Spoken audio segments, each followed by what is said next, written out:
여러분 안녕하세요. 저는 결혼 5년 차의 주부입니다. 저는 당뇨를 가진 부모님 밑에서 태어났습니다. 당뇨는 유전적 질환이 강한 병이라 부모님이 당뇨면 아이는 약 60에서 80%의 확률로 당뇨에 걸린다고 하더라고요. 그래서 그런지 저 역시 아주 어릴 때 소아 당뇨 진단을 받았습니다. 저희 부모님은 당뇨셨으니 항상 참고 인내하는 삶을 사셨고 저 역시 부모님을 따라 참고 인내하는 삶을 살았죠. 저는 부모님을 따라 건강한 식단과 운동을 해야 했습니다. 운동도 안 해본 운동이 없는 것 같아요. 가방에는 항상 언제 찾아올지 모르는 저혈당 때문에 당을 한 번에 끌어올릴 수 있는 음료수 같은 것들이 있었죠. 다른 친구들에게 초콜릿이나 사탕은 간식이었지만 저에게는 생존 키트 같은 물품이었죠. 제가 어릴 때는 소아 당뇨에 대해서 모르는 사람들이 많았는데요. 그래서 항상 이런 말을 듣고는 했습니다. 소아 당뇨? 세상에, 그럼 이런 건 더 먹으면 안 되는 거 아니야? 간식거리보다는 밥을 먹어야지. 이런 거 먹으니까 당뇨에 걸리는 거야. 당뇨? 아유, 그러면 평생 관리해야 하는데 주머니에 사탕이며 초콜릿이며 너 이런 거 많이 먹으면 일찍 죽어. 이런 식으로 말이죠. 물론 저희 부모님께서 몇 번이고 제 소아당뇨는 유전적 질병으로 인해 생긴 거라고 이야기하셨지만 남 이야기 좋아하는 동네 아줌마들은 저희 부모님이 저를 막 키워서 어린애가 벌써부터 당뇨라고 쑥덕거리시고는 했습니다. 지금은 저도 이해하고 있습니다. 다 큰 지금도 종종 그런 소리를 듣고는 하는데 그때의 어른들은 소아 당뇨라는 게 유전적인 게 아니라 제가 간식거리를 많이 먹어서 생긴 거라고 생각하실 수도 있죠. 그래도 요즘은 TV 매체나 유튜브에서 당뇨에 대해 이야기하는 사람들이 점점 늘어나 제 고충을 이해해 주시는 분들도 있습니다. 물론 그 전부터 저의 당뇨에 대해 안타까워하시며 제 주머니에 사탕이나 초콜릿이 떨어지면 넣어주시고 항상 냉장고에 저를 위해 포도주스를 채워주시는 분들도 계셨어요. 바로 저희 시부모님이요. 저와 남편은 아주 어렸을 때 동네 소꿉친구였습니다. 초등학교 때도 같은 반이 됐던 친구였죠. 제 소아 당뇨 사실도 알고 있어서 친구들이 제 사탕이나 초콜릿을 다 뺏어가면 어떻게 알았는지 다른 친구들 몰래 저에게 사탕이나 초콜릿을 쥐어주던 친구였습니다. 남편과는 중학교도 같은 학교를 다니게 됐어요. 비록 남녀 분반으로 진행되었던 학교였지만 그런 것과는 상관없이 저를 챙겨주던 친구였습니다. 하루는 학교 중앙 계단을 청소하다 제가 저혈당이 와서 쓰러졌는데요. 그런 저를 업고 양호실까지 데려다 주기도 했죠. 항상 어릴 때부터 저를 지켜주고 아껴주던 고마운 친구였습니다. 그런 남편에게 반해서 제가 중학교 때는 남편에게 좋아한다고 졸졸졸 쫓아다녔던 적이 있었지만 남편은 그런 저를 이성으로 보기보다는 동생쯤으로 보고 있었습니다. 남편에게는 동생이 둘이 있었는데요. 첫째 동생인 도련님은 몸이 건강해서 걱정이 없지만 돌아가신 아가씨는 어릴 때부터 몸이 많이 좋지 않았다고 해요. 시어머니 건강이 별로 좋지 않으셔서 조산을 했고 심장이 좋지 않아 아주 어린 갓난아기 시절부터 수술하는 등 일이 많았다고 합니다. 그러다 결국 7살 생일 전 병으로 천사가 되었다고 해요. 그런 동생이 있었다 보니 남편은 저를 보면 여동생이 생각난다며 저를 생각하는 마음은 여동생을 보는 마음이라고 선을 그었죠. 저는 그런 남편의 말에 어린 마음에 상처를 받아 남편에게 데려 틱틱거리기도 했지만 까칠하게 구는 저에게 마냥 상냥한 남편이 좋았습니다. 제 짝사랑이 끝나갈 때쯤 저희는 고등학교에 들어가게 되었습니다. 저는 여고, 남편은 남고에 들어가게 되었죠. 그때부터는 악몽의 시작이었던 것 같습니다. 또래보다 작은 키, 적은 몸무게에 오랜 질병이 있어 선생님들께서도 저를 조심스럽게 대하셨죠. 게다가 저는 매일 정해진 시간에 인슐린 주사를 맞아야 해서 매일 같은 시간에 양호실을 가야 했습니다. 그때쯤 몸도 많이 안 좋아져서 학교를 결석하거나 수업 중간에 조퇴하는 일도 많았습니다. 심지어 체육 시간에 쓰러지는 일이 생겨 응급실에 실려가면서 따돌림은 시작되었던 것 같습니다. 친하게 지냈던 친구들이 갑자기 저를 멀리하고 가만히 있던 체육복과 교과서들이 사라지더니 책상에 하나 둘쯤 저를 비난하는 낙서가 늘어갈 때쯤 사건이 벌어졌습니다. 선생님, 지연아, 왔어? 사실 양호실에 가서 인슐린 주사를 맞는 건 아무래도 불안하다는 엄마 때문이었습니다. 그래서 학교 입학하는 첫날 제 진단서를 모두 떼신 엄마는 양호 선생님을 찾아갔고 약 1시간 정도 양호 선생님과 상담을 하셨죠. 다행히 양호 선생님은 그런 저의 상황을 이해해 주시고 화장실에서 맞지 말고 양호실로 오라고 말씀까지 해주셨습니다. 그래서 저는 항상 양호실에 가서 주사를 맞고는 했는데요. 그날도 주사가 든 손가방을 들고 양호실에 가서 주사를 맞기 위해 자리에 앉아 양호 선생님과 이런저런 이야기를 하며 가방을 열었는데 분명 학교에 등교해서 확인했을 때는 있었던 주사기가 보이지가 않더군요. 지연아, 왜 그래? 주사 안 가지고 왔어? 선생님은 아무것도 못하고 허둥지둥하는 저를 보며 물으셨습니다. 분명 어젯밤에 엄마가 챙겨주셨고 오늘 등교하고 자리에 앉으면서 있는 거 확인했는데. 제 말에 양호 선생님은 표정이 굳더니 바로 저에게 조퇴증을 적어주셨습니다. 이미 점심을 먹고 온 상태라 주사를 맞아야 하는 상태였거든요. 결국 그날 조퇴하고 집에 돌아온 저를 맞이한 엄마는 그 다음날 저를 학교에 보내지 않으셨고 수업 시간이 끝났을 때쯤 늦은 오후 저를 데리고 학교에 찾아가 교무실에서 담임 선생님과 긴 상담을 하셨습니다. 주사기를 훔쳐간 범인은 같은 반에서 다른 친구들 돈을 뜯고 공부도 열심히 하지 않은 양아치들이었습니다. 그동안 제 교과서를 가져가고 체육복도 훔쳐간 것도 모두 그 애들이었죠. 괴롭힘의 이유를 들여보려고 했지만 말도 안 되는 것들 뿐이었습니다.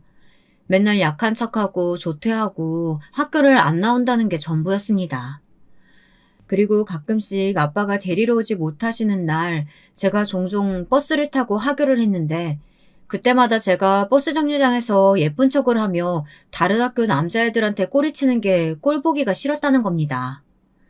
그 이야기를 들은 저와 엄마 그리고 담임 선생님은 할 말을 잃었죠. 어떻게 그렇게 중요한 걸 훔쳐갈 수가 있어? 너희 그거 어떻게 했어? 어떡하긴 뭘 어떡해요. 당연히 쓰레기통에 버렸죠. 아, 선생님은 왜 쟤만 맨날 특별 취급인데요? 맞아요. 체육 시간에도 조금만 힘든 거 하면 자기 힘들다고 맨날 그늘에 앉아있고. 그러니까 꼴 보기 싫어서 그런 거예요. 조금만 힘들면 양호실 가고 조퇴하고 그러니까 그런 거라고요. 약한 척은 어찌나 하던지. 그리고 어쩌다 수업 다 듣고 하교하는 날이면 버스 정류장에서 얼마나 끼부리는지 아세요? 선생님은 아무것도 모르잖아요. 그날은 그렇게 일단락이 되었지만 계속되는 괴롭힘에 그해 겨울 저는 학교를 자퇴했습니다. 같은 반 친구들에게 괴롭힘을 당하면서 사람에 대한 배신감과 언제 어떤 일이 발생할지 모른다는 두려움에 대인 기피증까지 시달린 저는 방 안에만 틀어박혀 있었습니다. 아무것도 하지 않고 하루 종일 침대에서 잠만 자는 저를 본 부모님께서는 하나밖에 없는 딸이 걱정되어 여기저기 알아보시고 저를 억지로 정신병원에 데려가셨어요. 부모님과 함께 간 정신병원은 정말 최악이었습니다. 저를 무조건 정신병 있는 사람 취급하며 약을 먹어야 하고 입원을 해야 한다고 하더라고요. 게다가 제가 속에 있는 말이라도 하려고 하면 자기 잘난 듯이 자기 이야기만 하는 의사에 저는 다시 한번 상처를 받았습니다.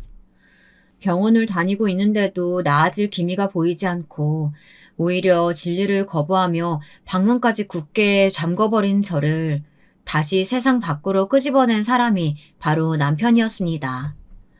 학교를 자퇴해야만 했던 제 사정을 들은 남편은 종종 저를 찾아와 좋은 내용의 소설책이 나왔다며 책을 선물해주기도 했고 자기 문제집 사야 하니 같이 가자고 하면서 저를 서점에 데리고 가기도 했습니다. 기분 전환해야 한다며 영화관, 도서관도 같이 다녀줬습니다. 시간이 흘러 제가 남편을 따라 다시 세상 밖으로 조금씩 발을 내디딘 걸 본 저희 부모님은 큰 결심을 하셨습니다.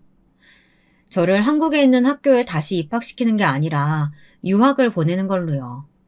물론 부모님도 함께 가시고 말이죠. 지금 생각하면 그냥 저희 가족 모두 캐나다로 저 하나 때문에 이민을 가는 거였습니다. 진짜 가는 거야? 가야지. 그동안 고마웠어. 이민 가기 전날 저를 집 앞으로 불러낸 남편은 이별 선물이라며 간식이 든 예쁜 주머니를 선물해 줬습니다. 참 남편다운 선물이 얼마나 웃기던지. 저희 두 사람은 그렇게 헤어지고 메일로 시시콜콜한 이야기를 나눴지만 몸도 멀고 너무 다른 시차에 메일을 주고받는 간격이 멀어졌습니다. 그리고 어느 순간 메일을 주고받는 것도 하지 않게 됐습니다. 시간이 흘러 10년. 제가 이곳에서 대학을 가고 졸업하고 막 사회초년생으로 취업을 해 한참 열심히 일을 하고 있는데 부모님께서 다시 한국으로 돌아가자고 하시더군요. 아무래도 남의 나라에서 일하는데 오는 스트레스와 인종차별에 부모님도 두 손 두 발 다 든 상태였던 것 같습니다. 지금은 어떨지 모르겠지만 그때는 인종차별이 정말 일상이었거든요. 그나마 저희 집이 돈이 있었으니 치안이 좋은 곳으로 왔고 주변에 좋은 이웃들이 있어서 다행이었지. 치안이 조금이라도 좋지 않거나 이웃에 좋지 못한 사람들이 사는 동네였으면 벌써 몇십 번은 더 범죄에 노출됐었겠죠. 물론 저도 처음에는 이곳에 남아 계속 제 커리어를 이어나가고 싶었습니다. 하지만 남의 나라에서 부모님 없이 당장 살아가야 한다는 현실에 수십 번 고민한 저는 한국으로 돌아가기를 결심합니다. 그렇게 저는 길다면 길고 짧다면 짧은 캐나다 유학 생활을 마무리하고 다시 한국으로 돌아왔습니다. 처음 유학을 준비할 때 부모님께서 아예 한국을 떠날 생각은 아니셨는지 전에 살던 집을 팔지 않고 가지고 계셨고 저희 가족은 다시 그 집으로 들어가기로 했습니다. 10년이면 강산도 변한다는 말이 있듯이 그 주변도 많이 개발되고 사라지고 생기면서 제가 알던 동네와는 전혀 딴판이 되어 있었습니다. 심지어 물이 흐르던 하천은 언제 막았는지 그 위에 커다란 아파트들이 자리하고 있더군요. 한국에 돌아와 어릴 때 살던 집으로 들어가니 자연스럽게 옆집에 살던 남편이 생각났습니다. 괜히 싱숭생숭한 마음에 남편과 주고받았던 이메일도 다시 한번 읽어보고 그랬죠. 시차에 적응도 하고 한국 생활에 점점 적응할 때쯤 시부모님께서 저희 집으로 놀러 오셨습니다. 오랜만에 만난 시부모님은 나이를 먹어 노화가 찾아오시긴 했지만 여전히 밝고 인자하신 얼굴이셨습니다. 그래, 우리 지연이 아주 예쁜 아가씨가 됐네. 인기 정말 많겠는걸? 아이고, 제가 지연이야? 세상에, 우리 지연이 밖에서 보면 몰라볼 정도로 많이 컸구나. 어색하게 인사를 드리면서도 내심 저를 잊고 있지 않으셨다는 사실이 좋더군요. 그날 같이 저녁을 먹으며 이런저런 이야기를 하다 남편 이야기가 나왔습니다. 안 그래도 오늘 승환이랑 승진이 데리고 같이 오려고 했었어. 근데 승환이는 일 때문에 못 오고 승진이는 대학교 졸업반이라서 졸업 과제 때문에 같이 못 왔어. 아, 그래.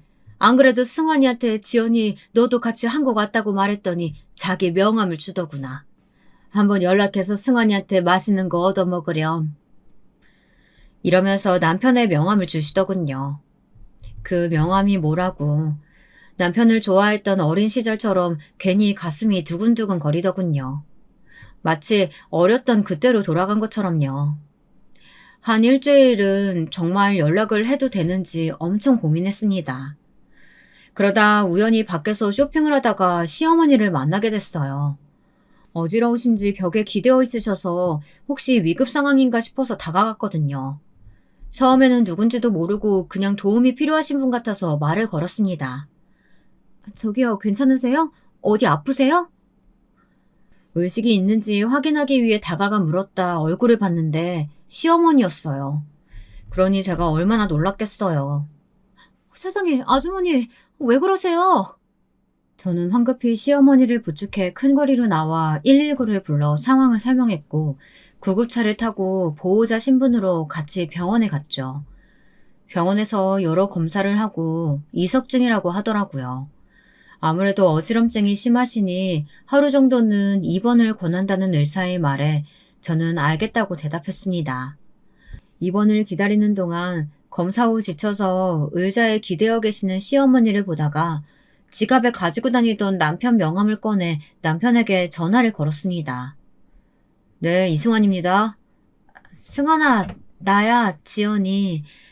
우연히 아주머니 만났는데 몸이 안 좋으셔서 내가 모시고 병원으로 왔어. 입원을 해야 되는데 가족 동의가 있어야 한다고 해서. 병원이 어디야? 내가 금방 갈게. 저는 남편에게 병원의 이름과 위치를 알려줬고 남편은 금방 갈 테니 조금만 기다려달라고 말하더군요. 얼마 지나지 않아 정말 남편이 병원에 도착했고 저희는 그렇게 10년이라는 시간을 건너 다시 만날 수 있었습니다.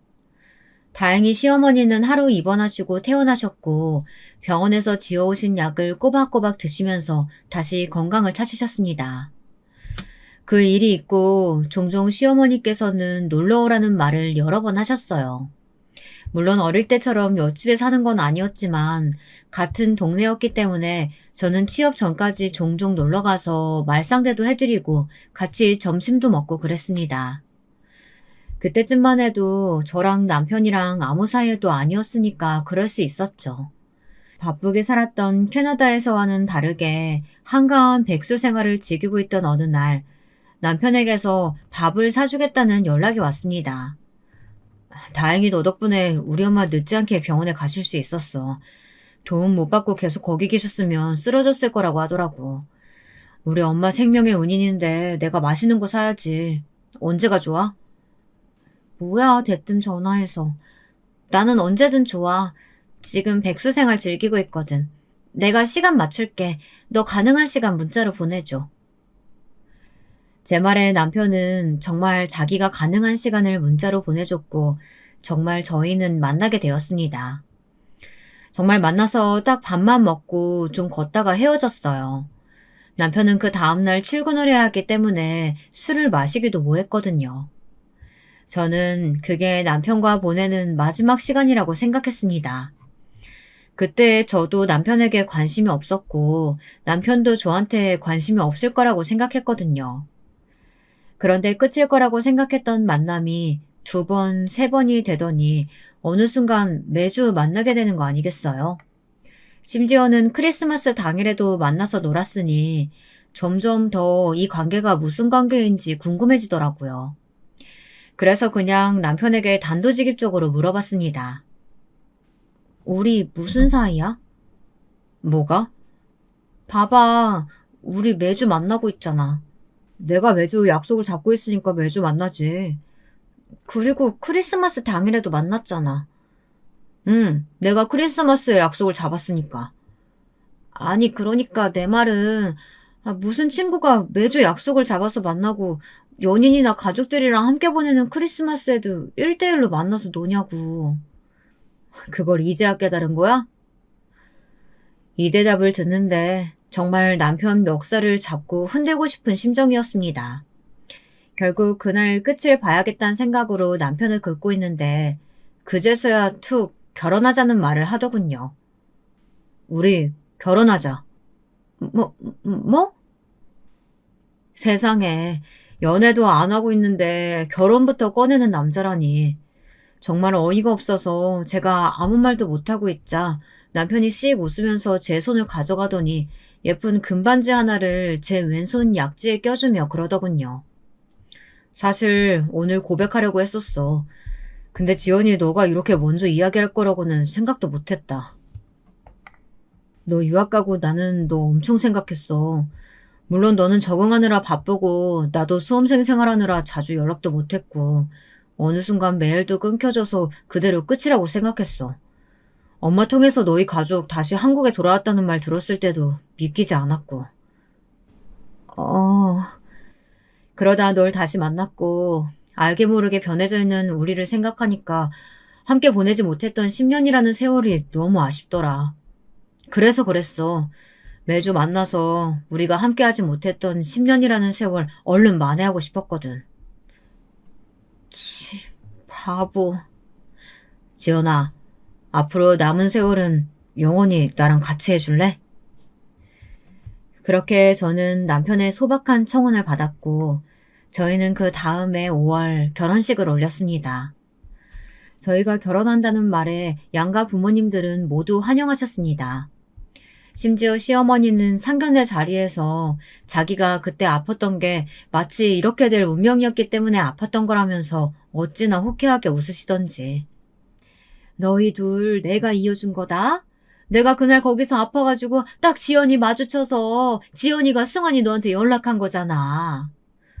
그건 맞는데 엄마는 아프면 제발 병원을 가요. 내가 그날 지연이 전화 받고 얼마나 깜짝 놀랐는지 알아요? 어머 얘는. 어쨌든 일이 이렇게 잘 풀렸으니까 됐잖아. 엄마는 이제 멀쩡하고 너희는 이렇게 결혼하고. 어찌나 말을 잘하시던지 결국 저와 남편이 시어머니 덕분에 결혼하는 걸 인정하고 나서야 끝이 났습니다. 저희 부모님도 어릴 때부터 남편이 저를 워낙 잘 챙겼던 걸 아시던 분들이셔서 걱정이 없다고 하시더라고요. 거기다가 정말 친하게 지내시던 시부모님과 정말 가족이 되는 거라고 기뻐하시기도 하셨어요. 어찌됐든 부모님들께서 좋아하시는 모습을 보니 저희도 웃음이 났습니다. 아, 도련님은 남편이 사귀자는 말이 아닌 결혼하자는 말을 했다는 걸 듣고 세상에서 제일 멋없는 청혼이라고 열심히 놀리더군요. 와, 형 진짜 똥매너다. 세상에 나는 매주 누나 만나러 간다고 해서 벌써 연애하고 있는 줄 알았는데. 나는 절대 형처럼은 안 해야지. 뭐가 어째? 아니, 어떻게 좋아하는 여자 입에서 무슨 사이냐고 묻는 질문을 나오게 할 수가 있어? 얼마나 형이 누나한테 목석처럼 굴었으면 누나가 그랬겠어. 어휴. 남편에게 이렇게 말하고는 저를 보면서 진지한 표정으로 말하더군요. 아이, 누나 미안해요. 이런 형이라서. 하지만 반품은 사양합니다. 한번 결혼하기로 했으니까 이제 돌이킬 수 없는 거예요. 아셨죠? 이러는데 그 장소에 있던 모든 사람들이 빵 터졌고 오직 남편만이 저걸 죽이냐 살리냐 하면서 한 번 더 웃음을 줬습니다. 남편과 결혼을 하고 나서도 크게 달라진 건 없었습니다. 남편은 제 당뇨에 대해서도 누구보다 잘 아는 사람이었기 때문에 저에게 맞춰주려고 엄청 노력했죠. 아침에 일어나서 출근하기 전에 인슐린 주사를 꼭 맞으라고 이야기해주고 점심 먹고 걷기 운동이라도 했는지를 챙겨주었습니다. 집에 포도주스가 없으면 꼭 사들고 오고 초콜릿이든 사탕이든 떨어지지 않게 항상 준비해줬죠. 시부모님도 한결같으셨습니다. 어린 시절부터 봐왔던 분들이셨고 저희 부모님과도 친하셔서 항상 남편에게 저를 잘 챙겨야 한다고 신신당부하셨죠. 오히려 저희 부모님보다도 저를 챙겨주시려는 마음이 너무 감사했어요. 그래서 저도 시부모님께 잘하려고 노력했고요. 제가 시부모님께 잘하려고 노력하니 남편도 저절로 저희 부모님께 잘하더라고요. 저희 부모님도 아주 어린 시절부터 남편을 봐왔으니 사위보다는 아들처럼 대하셨고요. 정말 완벽한 가족이었습니다. 동서가 들어오기 전까지는 말이죠. 처음에 동서를 봤을 때는 누군지 못 알아봤습니다. 남편이 도련님께 여자친구가 생겼다고 했을 때는 그냥 그런가 보다 하고 생각했어요. 막말로 도련님이 남편보다 인물이 좋았거든요. 시어머님 말씀으로는 도련님이 고등학생 때부터 고백하는 사람들도 많았고 발렌타인데이나 빼빼로데이 같은 날에는 선물도 많이 받아가지고 왔다고 했거든요. 남편 말에 의하면 대학교에 들어가서는 여자친구가 끊이지 않고 있었다고 했으니 저도 도련님이 여자친구가 생겼다는 말에도 그러려니 했거든요. 아무튼 그 여자친구랑 잘 사귀는 것 같았는데 사귄 지 얼마 되지도 않아 지금 결혼 이야기가 나왔나 보더라고요. 도련님이 남편에게 전화해 시부모님께 먼저 인사드리고 저희와 따로 만나자는 연락을 했다고요. 남편은 그 전화를 받고 바로 저에게 점심 먹었냐는 안부 전화를 하면서 이야기를 해줬고요. 그날 밤에 시부모님께서도 도련님이 드디어 여자친구를 소개해준다고 소녀같이 들뜬 목소리로 전화가 왔습니다. 세상에, 맨날 여자친구 생겨도 인사도 안 시켜주고 보여주지도 않던 애가 드디어 여자친구 데리고 온다고 한다. 아유, 너무 기쁜 거 있지? 승환이는 여자한테 관심이 없어서 걱정이었는데 우리 지연이가 떡하니 나타났잖아. 근데 이제 우리 승진이도 결혼할 사람 데려온다고 하니 엄마는 승환이고 승진이고 둘 다 영원히 결혼 못할 줄 알았는데 어디서 그렇게 신부감들을 데리고 오는지. 어머님께서 그렇게 얘기하시니까 벌써부터 동서한테 질투나서 안 되겠는데요? 어머님이랑 아버님이 저보다 동서 더 예뻐하시면 저 완전 삐져버릴 것 같아요. 어떡해요? 제가 웃는 목소리로 이렇게 말하자 시어머니께서는 얼른 목소리를 낮추며 말씀하셨습니다. 아우, 얘는 우리 부부는 당연히 지연이 너가 최우선이야. 얘는 뭐 그런 농담을 하고 있어. 지연아, 엄마는 승원이 승진이보다도 너야.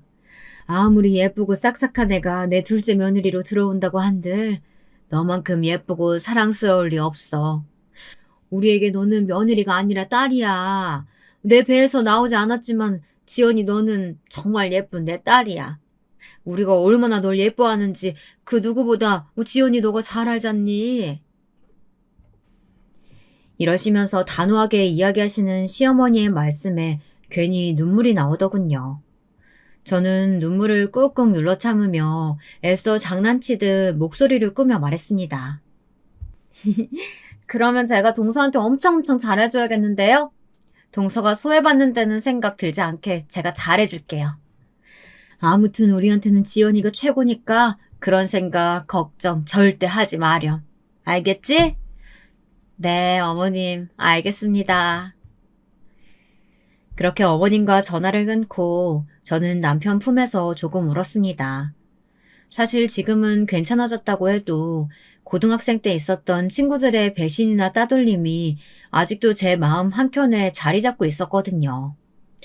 새로운 가족이 돌아온다는 기쁨과 그 새로운 가족으로 인해서 제 자리가 위태로워질 수도 있다는 불안감 때문에 동서가 생긴다는 게 마냥 기쁘지 않았습니다. 시어머니께서도 그런 제 마음을 알고 계셔서 그런지 저의 불안을 잠재워 주시기 위해 그런 말을 하셨을 거라고 생각하니 눈물이 멈추지 않더군요. 완전 울보야, 내 마누라. 그런 저를 남편이 어화둥둥 해주며 달래주는데 그거에도 눈물이 나서 어찌할 바를 몰라 했습니다. 그러자 남편은 저에게 병원에 한번 가보는 게 어떨지 조심스럽게 말하더군요. 우리 한번 병원에 가볼래? 병원? 무슨 병원? 저는 남편의 말에 정말 순수하게 다시 물어봤습니다. 그러자 남편은 긴장을 했는지 잠깐 숨을 고르더니 다시 말하더군요. 감기에 걸리면 내과에 가는 것처럼 당신은 아직 학창시절에 다쳤던 마음이 아직까지 아픈 거니까 상담센터라도 한번 가보는 게 좋을 것 같아서. 저는 남편의 말을 듣고 표정이 굳는 게 느껴졌습니다. 고등학교 자퇴하고 부모님이 억지로 데려갔던 정신병원이 떠올랐거든요. 제 표정을 읽은 남편이 서둘러 다음 말을 하더군요. 그때랑 지금이랑 여러 가지가 변했잖아. 지연이 너가 병원 다녔을 때는 정신병원이라는 단어 자체가 그 시시하고 무조건 숨겨야 하는 걸로 취급하던 시대였으니까. 그 당시 의사들도 마음에 깊은 상처 있는 사람들을 어떻게 대해야 하는지 몰랐던 거야. 하지만 지금은 TV에 나오는 연예인들도 자기 병 숨김없이 말하는 사람들이 늘어났잖아. 그렇지. 그리고 내 후배 중에 상담센터 다니는 후배들도 많더라고. 내가 잘 찾아볼 테니까 나 믿고 한번 가보는 게 어떨까? 물론 여보가 싫다고 하면 어쩔 수 없지만 나는 나를 믿고 한번 가서 여보 상처 치유되는 것도 좋을 것 같아. 남편의 말에 저는 진지하게 한번 고민해보겠다고 이야기했습니다. 물론 어린 시절 병원에서조차 겪어야 했던 상처들이 사라진 건 아니지만 남편이 저렇게 이야기하고 정말 사회적인 인식이 많이 바뀌었으니 한번 가보는 것도 나쁘지 않을 것 같다는 생각이 들었거든요. 사실 저의 내면은 아직도 어린아이인 것 같다는 생각을 많이 했습니다. 쉽게 울고 쉽게 짜증도 냈다가 금방 풀리지 않는 저를 보며 어린 시절의 상처를 안고 몸만 큰 것 같다는 생각을 항상 하고 있었는데 이번 기회에 털어내고 조금 더 새로운 사람이 됐으면 좋겠다는 생각이 들어 저는 용기를 내 상담센터에 가기로 했습니다. 여보, 나 한번 가볼게, 상담센터. 나도 내 마음 치료하고 앞으로 한 발자국 더 나아가 볼래. 그럼 나랑 같이 가자. 내가 데려다 줄게. 남편은 제게 함께 가자고 권했지만 저는 괜찮다고 했습니다. 처음부터 끝까지 저 스스로 해보고 싶었거든요. 물론 처음에는 낯선 곳에 간다는 것에 두려움도 있었지만 혼자 해내고 싶어 남편에게도 혼자 가겠다고 했습니다. 처음 방문한 센터는 제가 생각했던 것과는 전혀 다르더군요. 딱딱한 의자가 아닌 푹신한 의자에 편안한 분위기, 긴장했던 마음을 편하게 만들어 주었고 무엇보다 의사 선생님께서 제 말을 끝까지 경청해 주시는 게 제일 마음에 들었습니다. 첫 진료가 끝나고 제가 걱정되는 마음에 데리러 온 남편에게도 아주 좋았다고 말했습니다. 오늘 첫 진료했는데 어땠어? 별로면 내가 다른 곳 알아볼까? 아니, 좋았어. 처음에는 낯선 곳이니까 조금 불편했는데 의자도 푹신하고 분위기도 좋아. 나 담당해주시는 선생님도 좋은 분인 것 같아. 고등학생 때는 나를 그냥 정신병자로 몰아갔었는데 여기 선생님은 그냥 조용히 내 이야기를 들어줬어. 진짜 그냥 친구한테 하는 것처럼 말이야. 좋은 선생님이신 것 같네. 다음 진료도 여기서 받아볼래? 다른 곳으로 옮기고 싶으면 언제든 말해. 내가 여기저기 알아봤는데 여기 말고도 다른 곳도 좋은 곳 많아. 아니, 나 벌써 다음 상담 예약도 잡고 왔어. 옮기고 싶으면 언제든지 말할게. 남편은 고개를 끄덕이면서 오늘은 맛있는 거 먹으러 가자고 했고 저도 오랜만에 밖에서 먹고 산책하고 들어가자고 말했습니다. 시간이 흘러 상담센터를 다니는 것에 익숙해지고 마음의 무게를 점차 줄여갈 때쯤 도련님이 남편에게 여자친구를 소개해주고 싶다며 연락을 했습니다. 나는 당신이랑 가는 게 제일 좋지만 당신이 조금 부담스러우면 나 혼자 다녀올까? 아니야. 나도 가서 보고 싶어. 나 혼자 있는 것도 아니고 당신이랑 같이 있는 거니까 괜찮아. 그리고 나도 도련님 여자친구 궁금해. 남편은 제 말에 웃으면서 집에서 7시까지 준비해서 기다리고 있으면 데리러 오겠다고 하고 출근을 했습니다. 남편이 출근하고 간단하게 아침을 챙겨 먹고 집안일을 하는데 갑자기 손발이 떨리고 식은땀이 나더라고요. 저혈당 쇼크였습니다. 저는 서둘러 주방에 있던 사탕을 입에 물고 냉장고에서 포도주스를 꺼내 마셨습니다. 오랜만에 찾아온 저혈당 증세에 괜히 마음에 불안해져 남편에게 전화를 했습니다. 여보, 안 그래도 전화해보려고 했는데 점심은 먹었어? 아, 점심시간이었구나. 어쩐지. 집안일 하다가 갑자기 저혈당 증상이 와서 사탕 먹고 포도주스 먹었어. 아, 왜 그렇나 했더니 내가 집안일 하다가 점심시간을 놓쳤나 봐. 뭐? 지금은 괜찮아? 내가 지금 집으로 갈까? 병원 가야 하는 거 아니야? 아니야, 사탕도 먹었고 포도주스 먹었으니까 괜찮아. 근데 오늘 나 못 갈 것 같아. 집에서 혈당 체크 계속 해봐야 될 것 같아서. 미안해서 어쩌지? 도련님한테는 나도 간다고 얘기했지. 아, 됐어. 나는 승진이보다 당신이 중요하니까 그런 걱정하지 말고 집에서 혈당 체크하면서 혹시 병원 가야 할 것 같으면 바로 나한테 연락해. 알았지? 승진이한테는 당신이 같이 갈 수 있을 것 같다고 하긴 했었는데 그거야 내가 잘 이야기하면 되는 일이야. 승진이도 당신이 당뇨 때문에 엄청 고생하는 거 아는 녀석이니까 너무 걱정하지 말고. 알았지? 당신이 그렇게 말하니까 나도 안심이 된다. 내가 정말 미안해한다고 대신 전해주고 이번에 내가 미안해서 밥 산다고 말해주고 당신이 도련님이랑 도련님 여자친구한테 맛있는 밥 사줘. 알겠지? 이번엔 정말 내가 미안해한다고. 다음에 우리 집에 한번 초대하겠다고 꼭 말해주고.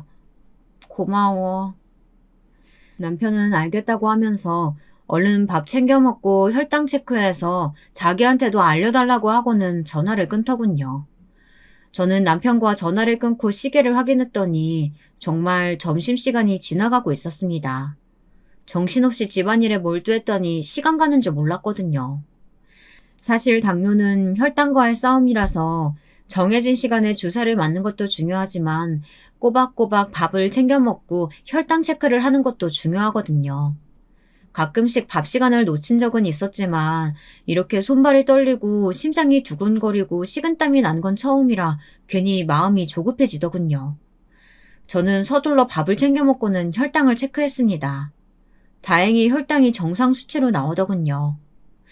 그날 저녁 남편은 도련님과 도련님 여자친구와 짧은 시간을 보내고 집으로 왔습니다. 오자마자 몸은 어떠냐고 묻는 남편의 말에 저는 괜찮다고 말하면서 남편에게 물어봤죠. 너무 일찍 온 거 아니야? 같이 저녁도 먹고 오라니까. 됐어. 승진이랑 재수씨도 이해해줬어. 당신 고생하는 거야. 우리 집 식구라면 모를 리 없고 재수씨한테는 자세하게는 말하지 않았는데 당신 몸이 안 좋다고 하니까 바로 이해해줬어. 회사 근처 카페에서 잠깐 이야기했고 다음에 우리 집에 초대한다고 했으니까 그때 천천히 다시 이야기하면 되는 거야. 그리고 막말로 우리가 재수씨랑 사는 게 아니라 승진이랑 재수씨랑 사는 거고 결혼한다고 해도 우리랑 얼마나 본다고. 그래. 내 걱정해서 빨리 와줘서 고마워 여보. 저는 그렇게 말하고 남편을 꼭 끌어안아줬고 남편도 저를 안아주고는 저녁은 먹었냐고 물어보더군요. 저녁은 먹었어? 혈당은 체크해봤고? 저녁도 대충 먹었어. 혈당 체크도 해봤고. 정상 수치였어. 아무래도 점심시간 놓쳐서 그랬나 봐. 전에는 점심 한 번 놓친다고 이러지는 않았는데. 나도 이제 나이도 있고 하니까 조금씩 문제가 생기나 봐. 그래도 바로 잡혀서 다행이다. 당신 다음에 당뇨약 처방 받을 때 나랑 같이 가자. 나중에도 계속 이런 일이 생기면 어떻게 해야 할지 병원에 내가 물어볼게. 어떻게 해야 하기는 뭘 어떻게 해. 얼른 내 입에 사탕 넣어주고 포도주스 먹여주면 되는 거지. 그렇지. 저혈당은 사탕, 혈당이 너무 오르면 주사. 알고는 있는데 당장 당신이 힘들어하는 모습 보면 어떻게 해야 할지 모르겠어. 그래도 집에 있어서 다행이다. 외출했는데 그랬으면 꼼짝없이 길거리에서 쓰러졌을 거 아니야. 됐어. 도련님께나 전화드려서 언제가 좋을지 물어봐. 알았지? 안 그래도 이번 주 주말이 된다고 해서 그때 보기로 했어. 당신 그때는 괜찮겠어? 어차피 우리 집에서 보는 거니까 괜찮아. 그래, 너무 무리하지 말고 안 되겠다 싶으면 그냥 취소해버리자. 알았지? 저는 남편의 말에 알겠다고 말하며 얼른 남편에게 옷 갈아입고 오라고 말했습니다. 남편은 순순히 안방으로 들어가 옷을 갈아입었고 저는 저녁을 차리면서 주말에 뭘 먹어야 할지 고민했죠. 시간은 빠르게 흘러 주말이 다가왔습니다. 집도 깨끗하게 청소하고 정성껏 음식도 준비했습니다. 곧이어 번호키 누르는 소리가 들리더니 남편과 도련님, 동서가 들어왔습니다. 여보, 우리 왔어.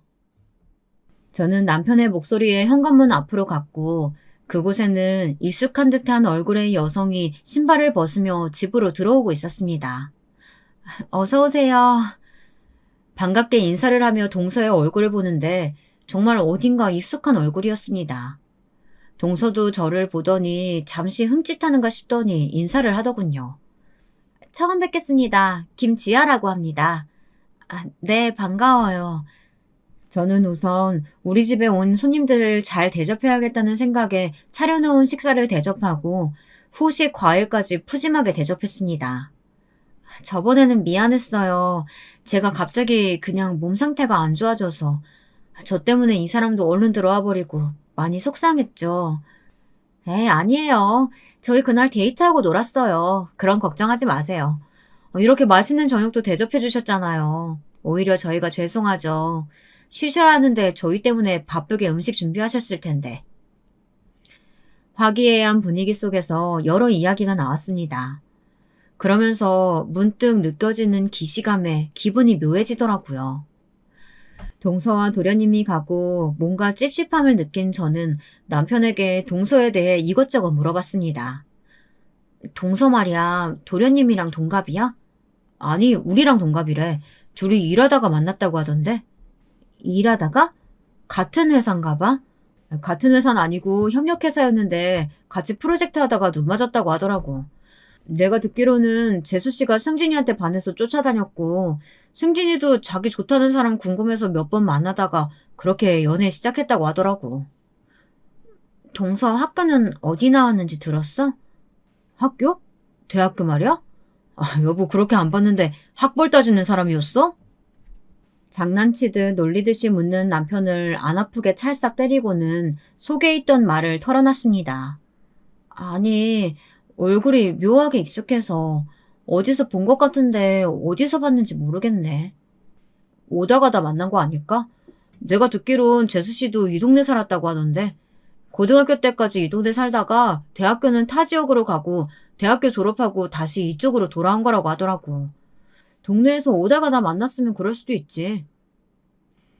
저는 남편 말에 고개를 끄덕이면서도 묘하게 느껴지는 불쾌함을 떨쳐낼 수 없었습니다. 저의 그런 마음을 알았는지 남편은 걱정 말라고 말하며 저를 꼭 안아주더군요. 걱정하지 마. 당신이 재수씨가 내키지 않으면 우리 쪽에서 피하면 되는 거야. 똥이 무서워서 피해? 더러워서 피하지. 안 그래? 웃으면서 말하는 남편의 말에 그 품에 가만히 안겨 고개를 끄덕였습니다. 그렇게 안정을 찾아가며 그날은 잠에 들었죠. 도련님과 동서를 만나고 얼마 지나지 않아 두 사람은 급하게 결혼을 한다며 저희에게 연락을 했습니다. 원래는 느긋하게 내년 가을쯤으로 생각하고 있던 두 사람이었는데 뱃속에 아기가 생겨 배가 부르기 전 후다닥 할 거라고 하더군요. 이미 양가 부모님께도 인사드렸고 두 사람의 결혼을 반대하는 사람도 없으니 결혼식은 빠르게 준비가 됐고 얼마 전 결혼식을 끝냈습니다. 신혼여행을 다녀온 도련님 부부는 저희 부부를 집들이에 초대했습니다. 신혼집을 구경하다가 우연히 책장에서 동서의 고등학교 졸업앨범을 봤습니다. 땡땡 여자 고등학교. 제가 자퇴한 고등학교였습니다. 그 졸업앨범을 보는데 심장이 바닥으로 처박히는 기분이었습니다. 제가 그 앞에 서서 가만히 있자 동서가 제게 다가와 묻더군요. 형님, 왜 그러세요? 그제야 이 뻔뻔한 얼굴이 기억나더군요. 저를 괴롭히던 양아치 무리 중에 한 명이었습니다. 약한 척 한다고 저를 괴롭혔던 그 아이였습니다.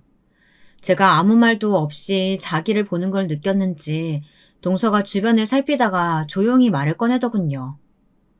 이제 기억나? 우리 같은 학교였잖아. 저는 동서의 말에 몸이 굳는 걸 느꼈습니다. 마치 괴롭힘을 당하던 고등학교 때로 돌아간 것 같았습니다. 그날은 그게 전부였습니다.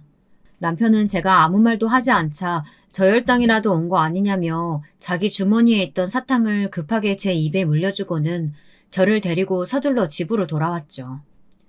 왜? 무슨 일인데? 재수 씨랑 무슨 일 있었어? 아니야. 저는 차마 동서가 저를 괴롭혔던 사람이라고 말할 수 없었습니다. 차라리 결혼하기 전에 알았다면 좋았을 텐데 동서 뱃속에 도련님의 아기까지 있었으니 저도 생각할 시간이 필요했죠. 하지만 아무리 고민을 해도 저만 입을 꾹 다물고 있으면 저희 가족들이 평안해진다는 결론밖에 나오지 않았습니다. 그런 생각을 하면서도 무기력했던 고등학교 때로 돌아가는 느낌이 들어 저는 스트레스를 받았고 침대에서 그냥 잠만 잤습니다. 침대에 누워있는 생활이 하루, 이틀, 3일 점점 늘어갈수록 제 몸은 눈에 띄게 좋지 않아졌습니다. 운동도 하지 않았으니 몸의 혈당은 널뛰기 하듯 이리 뛰었다 저리 뛰었다 난리도 아니었죠. 밥도 먹지 않았는데 속이 울렁거리고 토가 나올 것 같은 느낌에 비틀거리며 화장실로 향했다가 그대로 툭 쓰러져 버렸습니다. 다행히 주말이라 집에 있던 남편이 제가 쓰러지는 소리를 듣고 황급히 구급차를 불렀고 저는 병원에 입원을 하게 되었습니다. 병원에 입원하고 혈당이 안정되면 퇴원할 생각이었는데 남편은 아무래도 불안해서 안 되겠다며 계속 입원을 권했어요. 양가 부모님께서도 제가 쓰러졌다는 말에 병원까지 찾아오셔서 남편에게 음식을 챙겨주시고 돌아가셨습니다. 시간이 조금 지나고 제가 안정을 찾아갈 때쯤 동서가 병원에 나타났습니다. 넌 진짜 변한 게 하나도 없구나.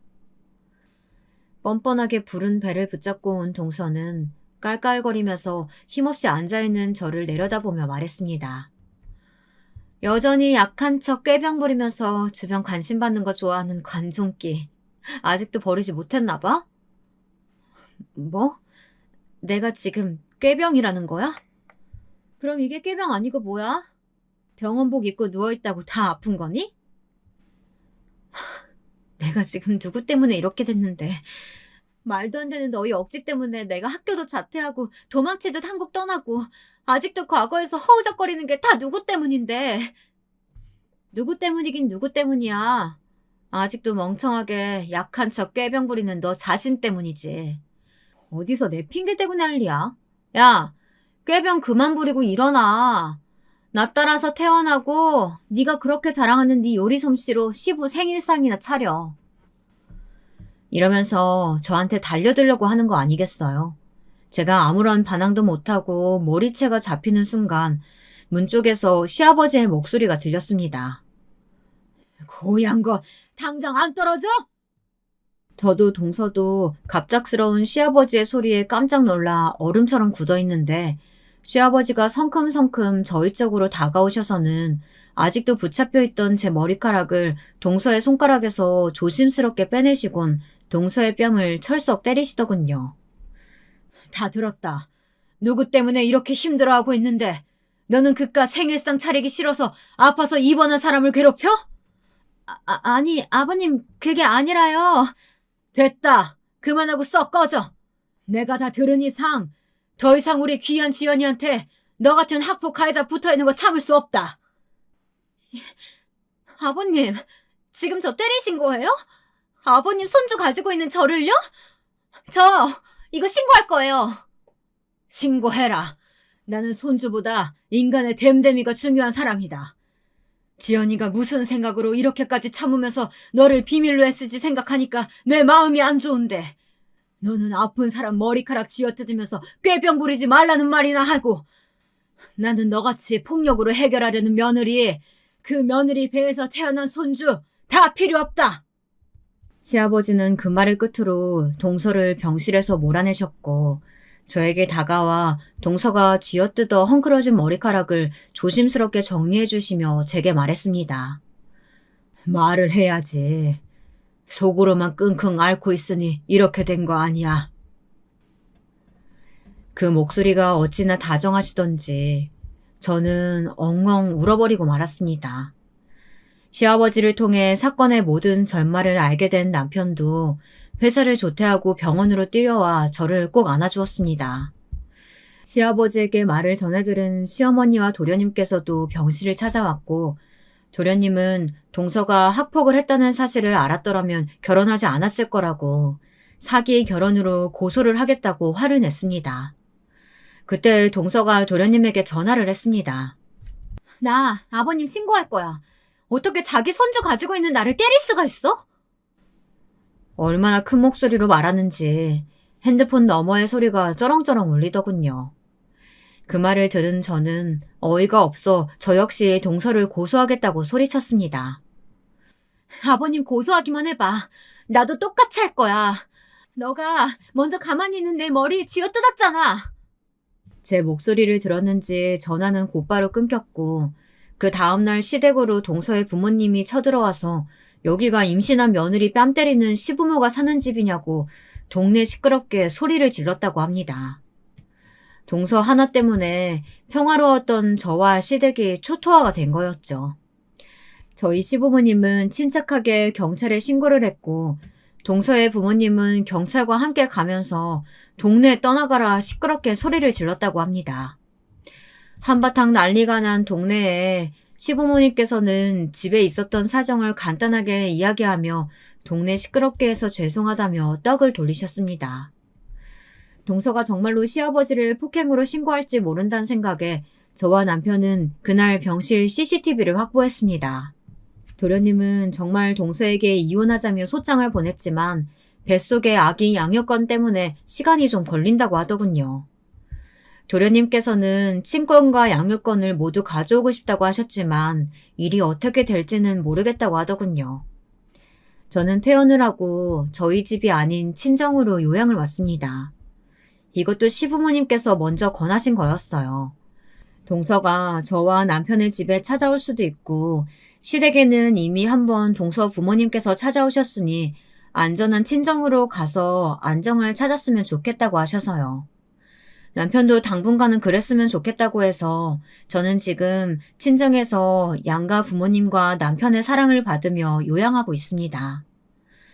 최근에 있었던 일을 상담센터 선생님께 말씀드렸더니 마음에 있는 것들을 말로써 털어내는 연습을 하는 게 좋을 것 같다고 하시더군요. 말이 어려우면 글이라도 써서 털어내는 게 어떠냐는 물음에 조심스럽게 사연을 적었습니다. 끝까지 들어주셔서 감사합니다. 지금 제가 여러분께 소개해드릴 사연은요, 정말 극적인 일을 겪으신 분께서 보내준 이야기입니다. 중년의 여성 사연자분께서 담담한 심정으로 적어 내려가셨다는 이번 사연, 여러분께선 어떻게 들어주실지 궁금하네요. 사연에 빠지다 지금 바로 출발해 볼게요. 안녕하세요.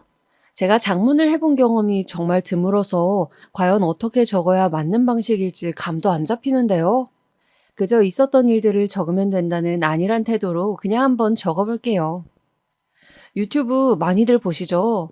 저도 굉장히 자주 보는 편입니다. 특히나 사연에 빠지다 같은 재미있는 채널을 알게 된 이후로는 사연을 접하는 것에 푹 빠져 있네요. 한번 몰입해서 영상을 보기 시작하면 몇 시간이 훌쩍 가버리지 않으시나요? 저는 그렇게 되더라고요. 그래서 저는 이 행위를 시간 도둑이라고 부르곤 한답니다. 어리고 젊은 친구들은 유튜브도 당연히 많이들 이용하지만 각자 연령대나 취향, 취미 생활에 맞춰서 커뮤니티 사이트에 모여서 놀고 시간을 보낸다고 하죠. 네이버 사이트에서 이제 실시간 검색어 기능이 메인 페이지에서 사라진 이후로 커뮤니티 사이트의 이용도와 중요도가 더 높아졌다고 해요. 이제 어리고 젊은 사람들이 그런 곳에서 정보를 공유하고 정치나 연예계 이슈들을 빠르게 논하는 것입니다. 그런 만큼 파급력도 대단한데 얼마 전에 그런 커뮤니티에서 어떤 짧은 글 하나가 인기를 얻었다고 하는 거예요. 그 글 하나를 두고 댓글이 수백 개가 달렸고요. 그 짧은 글의 내용인즉슨 이러하였습니다. 나는 한의원을 잘 안 가서 몰랐는데 20대들도 의외로 한의원 좋아하는 사람 많더라. 가는 이유 중에서 한의사들은 내가 아프다고 해도 무시하지 않고 친절하게 들어줘서 좋다고 이유를 든 사람들이 그렇게나 많았다. 젊은 20대가 이럴 정도면 더 나이 들고 자기 증상 빠르고 명쾌하게 설명하지 못하는 노인들은 오죽하겠나? 한의원에 왜 그렇게 노인들이 많은지 그 말 한마디로 이해했다. 이런 내용들이었는데요. 댓글들은 맞다, 공감한다, 괜히 한의원이 안 망하는 게 아니다 라고 동조하는 의견들 뿐이었어요. 아, 이걸 보고 나서 얼마나 웃음이 나고 자꾸 머릿속에 생각이 나던지요. 제법 맞는 말이라는 생각이 들었습니다. 저는 다름 아닌 그 글 속에서 주체로 언급된 한의원과 밀접한 관련이 있는 사람이었으니 말입니다. 미래의 한의사가 될 것도 모르고 그저 시골 똥강아지로 살았던 유년 시절이 있었습니다. 저는 고향이 경상도인데요. 고령이라는 아주 깡촌 시골 동네에서 태어나고 자랐어요. 집 형편이 결코 넉넉하지 않았던 것으로 기억합니다. 가난했었기에 정체불명의 잡곡들을 모아다가 항상 밥을 지어 먹었던 기억이 나고요. 그래도 그것도 식량이랍시고 또 귀한 식구들 먹일 거라고 어머니는 늘 정성을 다해서 끼니를 준비하셨던 분이었어요. 내 새끼들, 얼렁 이리 와 엉덩이 붙이고 밥 먹어라. 기껏 차린 밥 식는다? 어머니께서 그렇게 외치시면 밥상 앞으로 쪼르르 달려갔던 어린 삼남매. 저는 위로 오빠가 아래로는 남동생이 있었습니다. 저는 중간에 낀 둘째로서 유일한 딸내미였죠. 제가 혼자 딸이었단 대목을 소개해드리다 보니까 갑자기 떠오른 건데요. 노인분들께서 한의원에 와서 한의사한테 이런저런 얘기하고 가끔은 동네 사랑방 분위기들도 내시거든요. 저는 그 언제인가 할머니 환자분께 이런 얘기를 들었던 적이 있었네요. 온몸이 안 쑤신 데가 없고 잠을 자려고 누워도 몸이 아프고 일어나려고 앉아도 몸이 아파요. 아휴, 아무래도 내가 벌을 받은 것 같아. 내가 우리 큰딸을 그렇게 못살게 굴었었거든. 큰딸을 혼내서 내 아들들한테 더 잘해주려고. 큰딸한테 항상 그랬어요. 네 오빠를 하늘같이 알고 모시고 네 남동생을 상전으로 여기며 함부로 굴지 말라고. 내가 그 소리를 수십 년간 떠들었더랍니다. 이 지경으로 나이 들고 나니까 후회가 돼요. 그래도 나한테 효도하는 건 큰딸밖에 없어요. 후회가 들고 났더니 몸이 왜 이렇게 아픈지 벌을 받는 게 틀림없소. 적당히 보약이나 지어줘요. 여기가 침 잘 논다고 해서 찾아오긴 했지만 기대하지 않어. 보약 무난한 걸로다가 양껏 지어놔 주쇼. 눈빛에 후환이 가득하셨던 분이라고 유독 기억에 남았어요. 제가 어렸을 때 친하게 지냈던 친구도 집이 그랬었죠. 걔도 저처럼 남동생이 있었던 애였는데 저랑 놀고 있을 때 그 집 어머니께서 무서운 얼굴로 오셔서는 걔 엉덩이를 뻥 걷어차셨던 모습을 봤었어요. 남동생 간식 안 챙겨주고 왜 여기서 놀고 있냐면서 말이죠. 그러고 보면 저는 참 운이 좋았던 경우였을까요? 딸이라고 차별당한 적이 없었어요. 부모님도 오빠도 남동생도 제가 딸이고 여자라는 이유로 차별한 적이 없었으니까요. 특히 오빠는 어렸던 그 나이에도 굉장히 듬직한 면모가 있었던 것으로 기억을 해요. 자기 동생들한테 되게 재미있는 사람이기도 했습니다. 익살스러웠고요. 동생들을 잘 놀아줬어요. 개구리도 잘 잡았고 물고기를 잡기도 했었어요. 풀떼기를 엮어다가 목걸이도 뚝딱 만들어줬던 만능손이었고요. 저랑 남동생은 그거 목에 걸고 뭐라도 된 것 마냥 동네를 쏘아다니며 놀았습니다. 오빠는 아주 활동적이고 호기심이 많은 성격이었던 것 같아요. 그 어린 나이에 이것저것 다 해보고 뭐든 기웃거렸으니 말이죠. 그러다가 겨울에 크게 다친 적이 있었습니다. 고구마랑 이것저것 구워 먹으려고 불을 피웠는데 근처에서 까불었던 것으로 알고 있어요. 제가 아는 것은 그 사건 때문에 오빠가 등허리에 큰 화상을 입었다는 사실이었습니다. 오빠는 원래도 등 위쪽에 커다란 점이 있었는데 그 아래로 화상 자국까지 입게 되어서 부모님이 등짝 한번 사나워졌다라고 말씀하셨고 그건 제 기억에 또렷이 남게 되었습니다. 그런 사건이 있었던 겨울을 지나 봄이 오고 또 여름이 왔을 때였어요. 그때는 오빠가 7살, 제가 6살, 남동생이 4살 때였죠. 서울 사시는 큰이모께서 아파트로 이사를 하시게 돼서 집들이를 겸하여 서울로 저희 4식구가 놀러 갔었습니다. 새 집도 가보고 재미있게 시간을 보냈더랬어요. 그러다가 일정 다 마치고 집으로 돌아가려는 길, 오빠가 사라졌습니다. 그곳은 인산 이내의 서울역이었습니다. 저는 정확히 상황을 몰랐고 기억도 하지 못했는데 당시에는 어른들끼리 아유, 똑똑해서 먼저 기차 탄 거 아닐까? 설마 애가 없어졌으리라고? 그런 의견을 주고받으시면서 심각한 일 아닐 거라고 그러셨었대요. 하지만 오빠를 앞만 찾아봐도 없는 겁니다. 서서히 분위기가 안 좋아졌고 혼비백산이 되었죠. 그 난리통에서 저는 어찌할 바를 몰랐고 남동생은 울음을 터뜨렸어요. 그날 집에 못 내려갔었고요. 이틀이 지나서야 어머니랑 저랑 남동생이랑 셋이 집으로 갔습니다. 아버지께서는 서울에 남아서 오빠를 계속 찾으셨고요. 하지만 오빠는 끝끝내 찾을 수가 없었습니다. 저희의 온전했던 일상이 무너져 내렸고 장남 잃어버린 집이라고 동네에서도 화제였어요. 부모님께선 그 일로 부부싸움을 자주 하셨고 저랑 남동생은 자꾸만 눈치를 보고 주눅이 잘 드는 아이가 되어갔습니다. 오빠가 서울에서 실종됐단 것을 저랑 남동생은 제대로 받아들이지 못했고 영문을 모르면서도 그저 무서워했고 슬퍼했어요. 서울의 큰 이모네는 물론이고 다른 친척분들도 사방으로 오빠를 수소문하셨습니다. 내가 오라고 하지만 않았어도 이런 비극은 없었을 텐데. 큰이모께서는 크게 자책을 하시며 우셨습니다. 몇 년을 저희 집이랑 왕래를 안 하셨고요.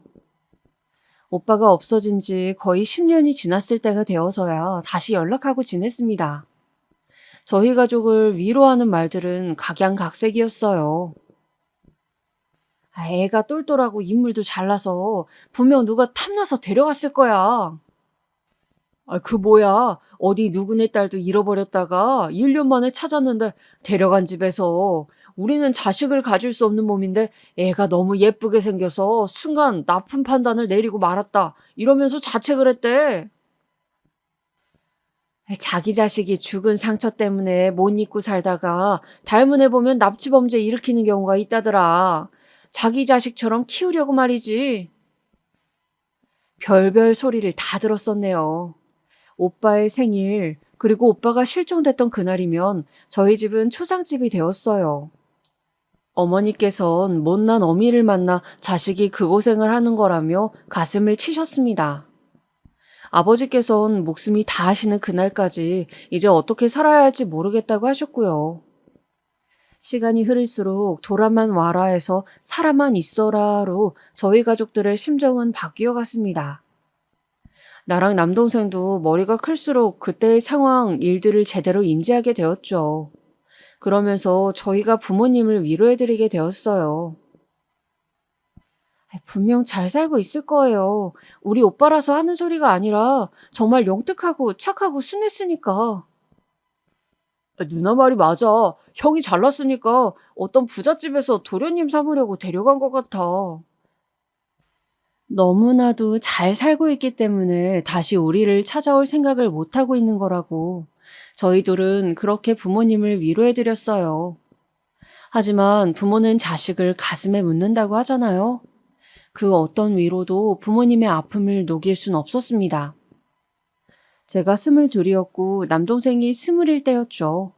아버지께서 돌아가셨습니다. 저희 친가 쪽에는 원래 간이 좀 안 좋은 그런 내력이 있었거든요.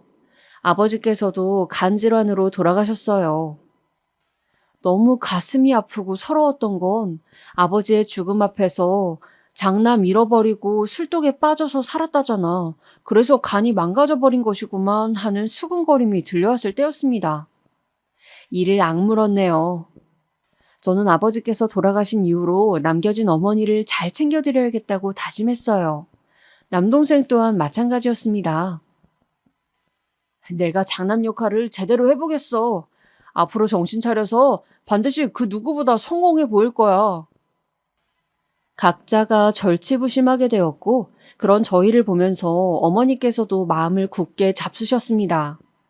쉽게 나약해지지 않겠노라고 저희 앞에서 약속도 하셨어요. 남은 세 식구가 정말 열심히 살아보자고 그랬습니다. 저는 결혼을 약속했던 남자가 있었는데 허무하게 헤어졌어요. 아마도 인연이 아니었기에 그랬었나 봐요. 제 나이 24이었고 결혼이 완전하게 목전이었지만 헤어지게 되었죠.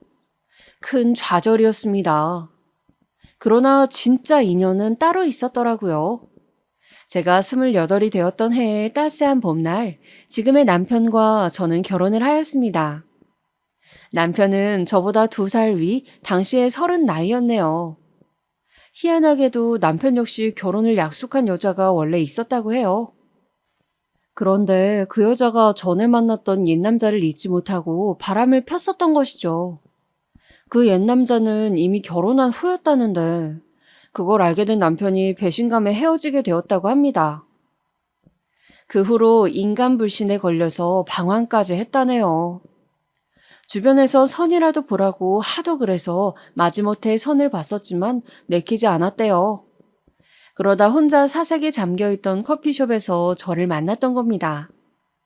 아니, 만난 게 아니라 정확히는 본 것이었죠. 수첩에다가 공부할 거리를 끄적이며 커피를 마시고 있던 저를 발견했는데 자꾸만 눈길이 가더래요. 수수하고 반듯해 보이는데 가끔씩 찡그리는 미간 속에 신중한 열정이 엿보였다나 뭐라나. 남편은 그날 후회를 했다고 합니다. 말이라도 걸어볼 걸 그랬나? 나답지 않게 시선을 빼앗긴 상대였는데. 후회가 돼서 다음에 다시 그곳을 갔지만 저를 만나지 못했죠. 그 다음에 또 갔을 때도 마찬가지였어요. 아쉬운 마음으로 짧게 스쳐간 사람이었구나 하면서 커피숍을 나서는데 그 순간 저를 마주친 거예요. 남편은 망설임 없이 입을 열었죠. 너무 갑작스러운 거 알지만 제가 커피 한 잔 사드려도 되겠습니까? 그때 저는 아무 생각도 없이 커피숍으로 향했을 뿐이었어요. 출입구에서 마주친 남자가 대뜸 그래서 얼마나 놀랐었는지 모릅니다. 하지만 저를 보면서 반색을 하며 그러는 남자에게 호기심이 갔어요. 마주 앉아서 커피를 마셨습니다. 저는 살면서 그런 식의 관심을 받아본 게 처음이라 신기하기도 했고 부끄럽기도 했는데요. 싫지는 않더라고요. 그렇게 만남이 시작되었고 서로가 너무 좋아져서 결혼까지 했어요. 가감없이 표현해서 남편 쪽이 훨씬 잘 살았습니다. 그런 우연이 아니었다면 우리는 맺어질 수 없었을 거라고 생각했어요. 너무 차이가 났기에 저 같은 사람에게 선자리가 오지 않았을 테니까요. 시댁에서 저 정도의 조건을 마음에 들어 한 것은 아니었습니다. 분명하게 떨떠름해 하였죠. 그러나 배신감 때문에 더 이상 여자를 못 만날 수도 있다면서 우울해하던 남편이었는데 저와 연애를 하면서 다시 밝아지고 결혼하고 싶다면서 말까지 하니까 시댁에서도 저라는 존재를 인정 안 해줄 수가 없었던 겁니다. 그쯤 되면 운명인 것 같다면서 말이에요. 결혼 이후 초반에는 저를 시댁 사람들이 얕잡아 보는 것도 있었고요. 은근한 시집살이도 겪었습니다. 하지만 시간이 지나면서 제가 잘 섞여 들어가게 되었어요. 또 무엇보다 제가 한의사가 되는데 시댁의 지원과 응원이 없었다면 힘들었을 거예요. 그랬다면 저는 지금과는 다른 인생을 살았을 것이라고 생각합니다. 그렇기에 시댁에 늘 감사한 마음을 가지고 있네요. 저는 본격적인 한의사 생활을 경기도 수원의 어느 대형 한의원에서 다졌어요. 그곳에서 근무를 하는 동안 경험을 쌓았고 한의사로서의 제 정체성을 만들어갈 수 있었죠. 한의사로 일을 하면서 저희 첫째 딸, 둘째 아들도 낳아서 두 아이의 엄마가 되기도 하였고요. 아이들이 커가는 것을 저희 어머니께서 보시면서 얼마나 예뻐하셨는지 몰라요. 그리고 또 그만큼이나 마음 아파하시기도 하셨고요. 세상에나, 쟤 지금 웃는 것 봐라. 방긋방긋 잘도 웃네. 웃을 때면 어쩜 저렇게 자기 외삼촌을 빼닮았을까? 응? 웃을 때 눈이 샥 휘어지면서 입이 가운데로 좀 모아지는 거. 그게 지 외삼촌이 그랬었는데 그걸 어찌 알고선 저렇게 닮았다니? 그렇게 말씀하시면서 미소 짓는 어머니의 얼굴에는 슬픔이 어려 있었죠. 세월이 지나도 어머니의 가슴 속에는 오빠가 있었고 그 기억 속에는 마치 어제 일처럼 오빠의 실종이 선명하게 남아 있었던 겁니다. 어머니의 환갑잔치도 신경 써서 정말로 잘해드렸어요. 남부럽지 않단 소리가 절로 나올 만큼 해드렸고 그때 해외여행도 다 함께 가족여행으로 다녀왔습니다. 물론 어머니의 환갑 이전에도 해외여행을 같이 간 적은 있었지만요. 모처럼 동남아 말고 더 멀리 모시고 갔었는데 엄청 좋아하시면서도 오빠 얘기를 거론하셨더랍니다. 세상이 참 좋아졌어. 우리나라뿐만 아니라 세계의 어느 곳을 가도 다 발전이 되었네. 우리가 사는 이 세상이 이토록 화려하고 끝도 없이 넓은 것을 그 애도 보고 살았을까? 분명 그랬을 테지. 지금 이 순간도 잘 살고 있을 거야. 분명 그래야만 할 텐데. 좋은 곳에 가면 어머니께서는 늘 오빠 생각부터 나셨던 것 같습니다. 저는 한의사로서의 경력을 꽤 쌓은 뒤로 개원을 준비하게 되었습니다. 제가 차리고 싶다는 꿈은 늘 있어 왔거든요. 드디어 개원 준비에 돌입하게 되었을 때 어머니께서 쓰러지셨어요. 응급처치는 빠른 편이었으나 예후가 좋지 못했습니다. 끝내 회복을 하지 못하셔서 모든 가족들은 자연스레 마음의 준비를 하게 되었죠. 어머니께서는 저랑 단둘이 있을 때 저에게 이런 말씀을 남기셨어요. 선하게 살고 남을 위해서 살아라. 지금은 오직 그 말뿐이다. 제가 울음을 참으면서 그냥 고개만 끄덕거렸어요. 잠시 숨을 고르셨던 어머니께서는 고심이 역력하신 표정으로 이런 말씀을 덧붙이셨습니다. 그리고 네 오빠를 생각해다오. 잊지 말고 늘 있는 일 없도록 언젠가는 네 오빠를 다시 만나서 남매가 셋이 잘 지냈으면 하는구나. 아휴, 네 오빠를 꼭 찾아야 할 텐데. 아, 내 아들아. 부디 내가 올라가는 하늘나라에 네가 없어야 한다. 제발 그래야만 한다. 그런 어머니 앞에서 저는 연신 눈물을 삼켰고 반드시 그러겠노라는 말씀 또한 드렸습니다. 어머니는 그래도 정말 다행이었던 것이 제가 개원하는 곳을 눈으로 직접 보시고 나서 돌아가셨어요. 손주들의 손도 다 잡아보셨고요. 개원 이후 저는 바쁘게 지내면서도 마음 한편으로는 어머니의 유지를 받들어야만 한다는 생각을 늘 품고 있었습니다. 개원 초기에 복통을 겪었던 한의원 운영이 안정의 궤도로 접어들자 저는 한의원 이미지에도 도움이 될 겸 해서 봉사를 다녀보기로 결정을 하게 되었어요. 부끄러운 사실입니다만 저는 그 이전까지는 봉사활동을 해본 역사가 없었어요. 전혀 해본 전적이 없으니 봉사를 어떻게 시작해야 할지도 몰랐는데 지인을 통해서 봉사일을 소개받게 되었습니다. 내가 경로당의 어르신들 각종 푸념을 들어드리러 가거든. 거기부터 같이 가보는 게 어때? 지인의 제안에 흔쾌히 응했습니다. 내심 괜히 한다 그랬나 싶어서 처음에는 부담감을 안고 따라갔었는데요. 이것저것 상담을 해드리는 것만으로도 어르신들께서 너무 좋아하시는 겁니다. 의사 양반들이 이런 곳까지 찾아와서 이야기를 같이 나눠준다는 것 자체가 영광이라면서 한박 웃음들을 지으셨어요. 그 모습이 제 눈에는 맑고 순수해 보였어요. 그때 저는 보람이라는 것을 느꼈습니다. 그것은 제가 한의원에 찾아온 환자를 마주하고 그 건강이 회복되는 것을 지켜본 과정과는 또 다른 어떤 것이었습니다. 보람으로 인해 저는 행복해지기도 했고요. 꾸준히 그 어떤 형태의 봉사라도 다녀야겠다는 결심을 하게 되었네요. 그때로부터 몇 달 뒤에는 저는 어쩌다 보니까 침 놓는 봉사까지 겸하고 있었습니다. 어느 날은 KBS의 어떤 다큐멘터리에서 본 적이 있었던 서울의 오래된 쪽방촌으로 봉사를 갔었어요. 저랑 지인만 찾아간 규모는 아니었고요. 사실 대대적으로 봉사단을 꾸려서 간 것이었고 그래서 마치 봉사활동이라기보단 그냥 행사에 가까웠습니다. 전문 사진기사도 저희를 따라와서 사진을 여러 장 찍었고요.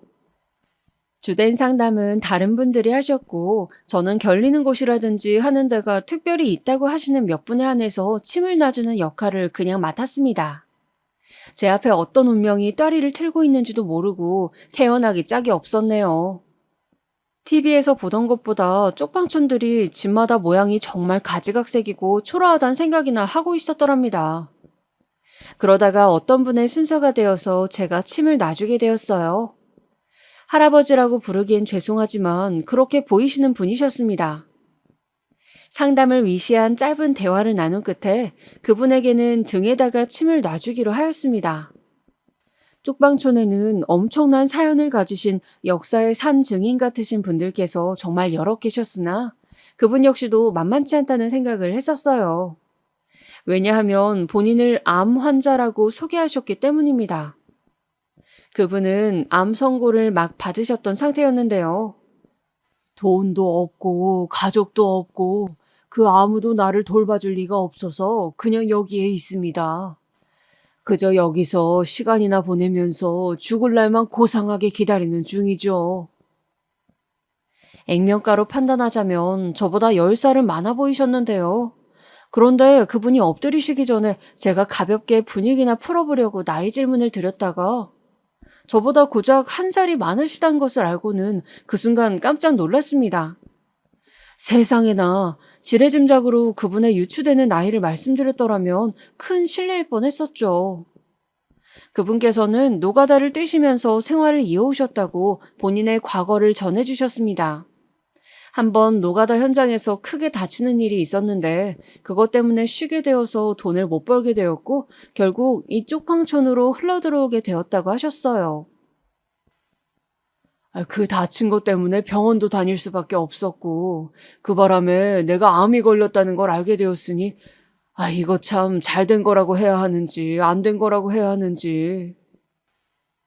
그분께서 씁쓸하게 말하시는 동안 저는 제법 상투적으로 그러시구나. 이렇게 대답하는 것이 다였네요. 반은 어떻게 반응해야 할지 몰라서 그랬고요. 반은 그분의 맨 등짝을 보고 나니까 기시감이 들어서 당황스러운 마음에 그랬습니다. 침을 놓으면서 저도 모르게 고개를 갸웃갸웃 거렸네요. 어라? 여기 이건 점 아닌가? 그리고 이거는 혹시 화상을 입었던 자국이 아니었을까? 생각을 이어가다 보니까 제가 아는 어떤 사람도 딱 이런 조건을 가지고 있다는 게 떠올랐죠. 화들짝 놀라서 그분의 성함을 확인해봤지만 전혀 일치하지 않았습니다. 하긴 이렇게 오빠를 찾는 건 말도 안 된다면서 저 혼자 피식 웃었네요. 그런데 왠지 개운하지 않은 기분이 들어서 그분께 슬쩍 여쭤봤어요. 저기 그런데요. 어르신께서는 혹시 고향이 어디세요? 고향? 그 지방인데 아마도 고령일 겁니다. 고령. 그때 그 순간 제 심장이 쿵 이렇게 내려앉았고요. 그러자마자 미친 듯이 뛰기 시작했어요. 침을 다 놓고 나서 쿵, 쿵, 쿵 울리는 심장을 안고선 그분과 마주본 자세로 앉았습니다. 고령일 거라고 하시는 건 정확하지가 않아서 그러시는 건가요? 예. 그게 기억은 나는데 확실하지가 않고 막 머릿속에서 뜨문뜨문 모양새가 헷갈려요. 그러신 거였어요? 그렇다면 너무 어렸을 때 고향을 떠나오셔서 그러신가 보네요. 그건 아닙니다. 사실은 내가 옛날에 사고를 좀 당했어요. 그래서 그것 때문에 아주 옛날 기억들은 흐릿한 겁니다. 옛날 고향에서의 기억들은 정확한 기억이라고는 없고 그저 그리운 느낌으로 남아있죠. 애틋한 감정이라는 게 앞서 있네요. 그분의 느릿느릿한 말씀을 들으면서 저는 저도 모르는 사이에 손을 덜덜 떨고 있었습니다. 시선을 어디다가 둬야 할지도 몰라서 막 방황을 하고 있었어요. 의사 선생님? 그거 왜 그러십니까? 갑자기 어딘가 불편하신데라도? 아니요, 아니에요. 그것보다 실례지만요. 어르신의 양친께서는 살아계시나요? 혹시 형제는 있으신가요? 아휴, 그런 거 저에게는 없습니다. 그분의 한숨 섞인 대답에 저는 실망인지 뭔지 모를 기분으로 멍하게 있었습니다. 그런데 다음 순간 그분이 잠시 뜸을 들이시다가 이렇게 말씀하시는 것이 아니겠어요? 의사 선생님, 저는 말입니다. 아주 어렸을 적에 가족을 잃어버렸고 그대로 딴 집에 갔다가 거기서 사고를 당하고 말았어요. 좀 다쳤었는데 그런 저를 그 집에서는 고아원에 갖다 버렸습니다. 저는 그 집 사람들이 고아원에다가 적어준 인적사항대로 그저 살아왔죠. 저는 요동치는 심장을 안고 두 주먹을 불끈 쥔 채로 그분께 제가 품고만 의심, 그 생각을 전달드렸습니다. 어르신, 부탁드리는 것은 우선 제가 드리는 말씀을 이상하게 듣지 말아주세요. 예? 뭘 이상하게 듣지 말라는 겁니까? 저는 아주 어렸을 적에 제 친오빠를 잃어버렸습니다. 제 고향은 경북 고령이에요. 내내 기운 없이 계셨던 그분께서 그 순간 처음으로 놀란 표정을 지어 보이셨어요. 고령, 시골 마을, 시골집에서 태어나 자랐습니다. 저는 친척집에 가기 위해서 여기 서울에 올라왔었다가 친오빠를 잃어버렸습니다. 실종 위치는 서울역이었어요. 그 후로 온 가족이 다 찾아다녔지만 두 번 다시는 친오빠를 만날 수 없었습니다. 지금까지도요. 저런 아주 안 된 일을 겪으셨군요. 제 친오빠의 등에는 태어났을 때부터 있었던 커다란 점, 그리고 겨울에 입었던 화상 자국이 허리에 있었습니다. 그분께서 깜짝 놀란 눈을 크게 뜨시더라고요. 그때부터 그분의 안색이 눈에 띄게 변하기 시작했습니다. 저는 침착하게 말을 이었어요. 어르신, 정말 혹시 옛날에 여동생이 있지는 않으셨나요? 아유, 그게 사실은 저에게 여동생이 있었던 것 같다고 제가 살면서 생각을 하긴 했었습니다. 그런데 제 밑으로 분명 하나가 아니라 둘이 있었던 것 같은데. 예? 동생이 둘이었다는 말씀이신가요? 아유, 예. 실망을 안겨드렸다면 괜히 죄송하군요. 왜냐하면 저의 그 흐릿한 기억 속에서 어린 나의 뒤를 졸졸 따라오는 아이가 두 명이었거든요. 기억을 떠올려 볼 때마다 항상 말입니다. 어김없이 두 명이었어요. 그러니 동네 아이가 아니라 친동생들이었겠죠. 하나는 여자애, 하나는 남자애였던 것 같습니다. 저는 그때 머리가 띵 하면서 어지러워졌고 눈에서는 불가항력적으로 눈물이 흘러나왔습니다. 그런 저를 보면서 당황하신 그분께 저는 다짜고짜 이렇게 외치고 말았습니다. 어르신이 아무래도 제 잃어버린 오빠 같아요. 오빠, 나 진짜 미치겠네. 오빠, 뭔가 더 기억나는 거 없어? 어? 오빠가 내 오빠인 것 같다고. 나 모르겠어? 떠올려봐. 예? 아니, 그게 무슨, 선생님이 어떻게 제 동생이란 말입니까? 여기 명찰 보면 선생님은 이 씨인데. 오빠가 왜 최 씨야? 오빠는 최 씨 아니야. 이 씨라고. 오빠 이름 이태균. 한의사로 탄탄대로를 걸어오며 엘리트적인 면모를 뽐냈던 저는 그 순간 온데간데 없었습니다. 친오빠를 잃어버렸던 그때의 어린아이처럼 이성적이지 못했습니다. 이관석, 박분이의 아들, 우리 집 장남 이태균. 뭐? 이관석? 박분이? 제가 내뱉은 부모님의 성함을 중얼거리시는 동안 그분의 눈에는 어느새 그렁그렁 눈물이 맺혀 있었습니다. 지난 세월의 고된 흔적이 고스란히 남아있는 그 얼굴, 검은 그 얼굴을 보면서 저는 원통함에 가슴을 쳤습니다. 저의 기억 속에 저장된 모습과는 조금도 어우러지지 않았지만 모든 정황과 그리고 본능이 외치고 있었습니다. 이 사람은 나의 오빠라고 말입니다. 일본에 있던 남동생이 총알같이 날아왔어요. 얼마나 급했는지 자기 식구들 아무도 안 데리고 혼자서 가장 빠른 비행기를 타고 한국에 들어왔습니다. 누나 몰래 우리 둘이서만 설이 나갔던 거 기억해? 나는 그게 잊혀지지가 않아. 내가 띨박이어서 기억력도 안 좋았고 어릴 때 맹하고 정말 바보였는데 그게 안 잊혀진다. 안 잊혀져. 형이 담벼락에 올라가서 감나무 타다가 감도 따줬었잖아. 나만 먹으라고. 그거 깨끗이 문질러 닦아다가 나한테 줬었잖아. 그게 기억 안 나? 남동생이 여러 가지를 말하는 내내 가만히 멈춰 있었던 고요히 가라앉았던 눈동자가 저희를 똑바로 바라보았고 이내 이런 말을 저와 남동생은 들을 수 있었습니다. 초록색 대문, 감나무, 그 집 뒤편으로는 물이 졸졸 흐르던 개울가. 겨울이면 다 얼어붙었었지. 그 넓은 곳이 전부 우리네 놀이터. 무서워서 피해 다녔던 까만색 들개 한 마리, 지피며 풀을 엮어다가 만들었던 목걸이. 오빠 맞아. 오빠가 목걸이를 만들어주면 나랑 얘가 그거 목에 걸고선 박수치면서 노래 불렀었잖아.